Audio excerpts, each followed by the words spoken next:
So, ang post-judgment naman, what is the procedure? Assuming na na-grant na yung recognition. So, nanakay decision and then nanakay certificate of finality.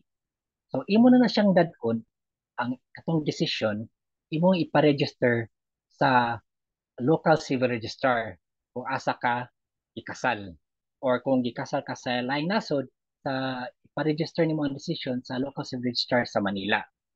And then after, i-register po na siya ang decision sa Philippine Statistics Authority or PSA. Now, timan dili ang diretsong bagsakan PSA diretso mo agi guna sa local civil registrar ya pa i-register sa Philippine Statistics Authority.